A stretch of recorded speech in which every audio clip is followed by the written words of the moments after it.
Hello, and thank you so much for dropping by this video. I'm so happy right now. Oh, I am punch drunk love. Punch drunk. I'm punch drunk on the love of God.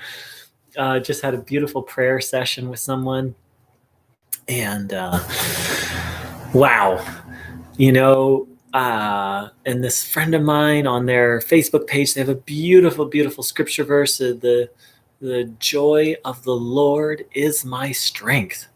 And isn't it true, when we're filled with the glory and beauty and love of God, aren't we strong? Isn't that?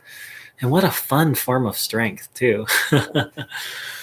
So I was talking with someone, and they were worried about someone finding Christ. And, they said that Christ is the only, that they knew that Christ was the only way, and the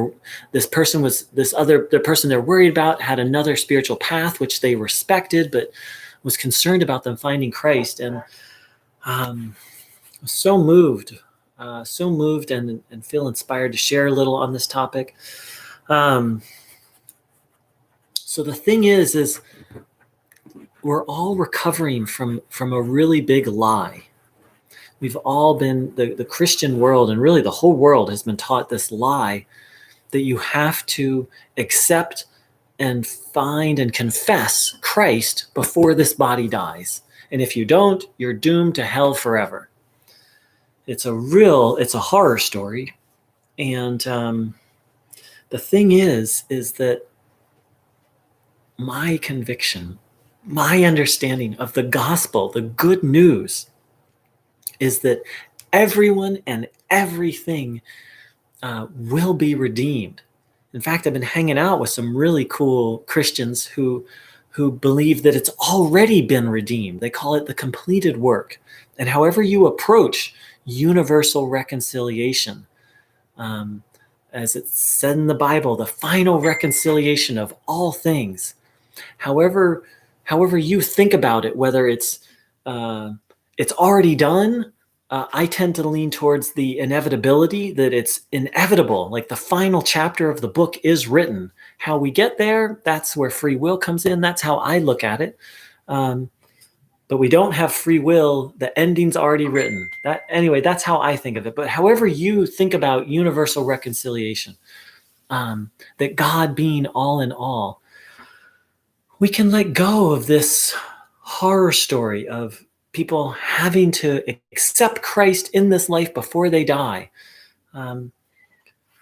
Because, the gospel is so clearly presented by Paul when he says, God will be all in all. I think I'm going to read that verse.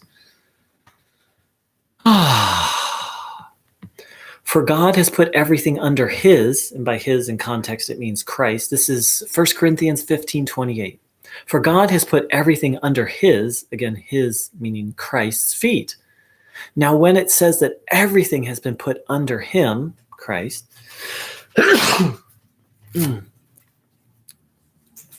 this clearly does not include the one who put everything under him.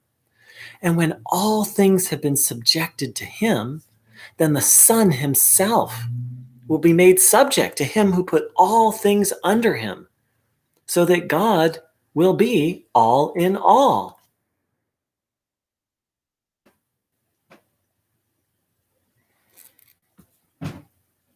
So my understanding of that is that everything is going to come under Christ. And then Christ himself is going to take everything to God, to the Supreme, to the Father. So we don't have to push or cajole people to believe something. It's going to be taken care of. All we have to do is ask for guidance. What would you have me do in this situation? What would you have me say? What would you have me not say? What would you have me think? What would you have me do? Sometimes when I minister, I don't even mention Jesus. I just mention God. Sometimes I don't even mention God. I just mention presence. Sometimes I don't even talk about God. I just am like, how's it going? Or, wow, that's a beautiful tree. It's not, so many people have this idea that religion's a formula, and religion kind of is a formula, but the gospel isn't a formula. It's not about squeezing people into a certain belief. So those are a few of my thoughts on this situation, on this idea of being concerned about someone finding Christ. According to universal reconciliation, they inevitably will find Christ. According to completed work theology, they already have found Christ in the future, and that's being revealed in the here and now. And in the here and now, it takes as long as it takes. I like to keep it really simple. The final chapter is already written, and it's the happily forever after for everyone and everything. Thank you so much for dropping by. I hope this was encouraging to you, and hope you're able to get a little drunk off of it.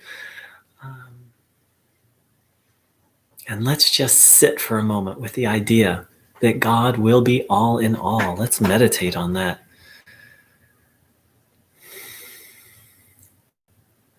Every problem will be solved till the glory of God resounds throughout all of creation. Thank you so much for dropping by. Take care.